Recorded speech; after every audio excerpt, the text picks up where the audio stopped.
you, but Taffy says it's a waste of time to try and fix a boy. It's better just accept a guy's flaws. Oh, that's so cute. I have an idea. There are bad people out there. Come on, Lisa. It'll feel good. That hand is gonna do terrible things. I'm sorry, but I'm just thinking of the right words to say. You are being admitted inpatient lockdown.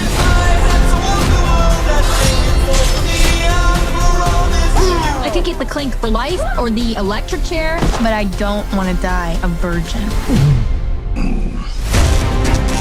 Right, I went and saw Lisa Frankenstein. I was very intrigued by this movie. It's got a lot of things going for it. It's a zombie Frankenstein type romantic comedy is what it looked like. It was even like a period piece. It took place in the 80s. It was being directed by Zelda Williams, Robin Williams' daughter. It was her first theatrically feature film directorial debut, basically. Diablo Cody wrote it, and she's kind of she doesn't write and produce a lot of things. Like I think Tully was the last thing she did, which I enjoyed. I really enjoyed Juno that she did, and I like Jennifer's Body. So all those things made me think, well, this could be really cool. The reviews have been mixed, but I will say right off the bat, I didn't hate this movie. I didn't love it. But I went and saw Argyle right after this, and compared to Argyle, this was a masterpiece. So I don't know if that means anything to anybody, but so yeah, basically you've got this girl. She's has a traumatic event in her past. She lives with her dad, her new stepmom, and her new stepsister. And Catherine Newton, I think is her name, Catherine Newton. She's been in a few things. She was really good in Freaky. She was in Blockers, if I remember correctly.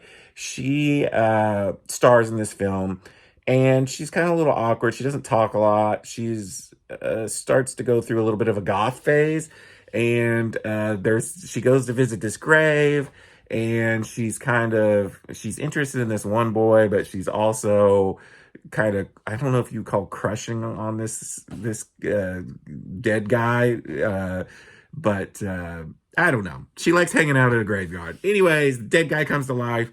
She has this Frankenstein monster type thing living in her house, and then story proceeds. This movie goes in a weird direction. Like I was expecting like a Warm Bodies. That's not really what this is. I mean, there is a little bit of romance in it, but I don't know. It's very stylistic, and I think it is style over substance. I don't think this movie is for me, really.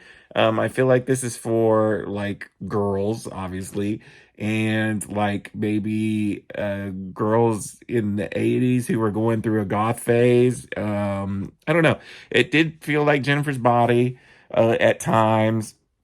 There's like murdering going on and just a lot of weird stuff. There was a couple times where I laughed out loud, and there was a couple times that I thought, oh, this is pretty good. Like it's got some good style, it's got an interesting story, and it had some good performances. But is it the greatest thing ever? No.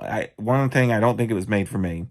I don't think it was as good as other Diablo Cody things. I do think this was a good debut for Zelda Williams. I would be interested in seeing what else she does, because I really do think this film is very unique. There's nothing really out there like it.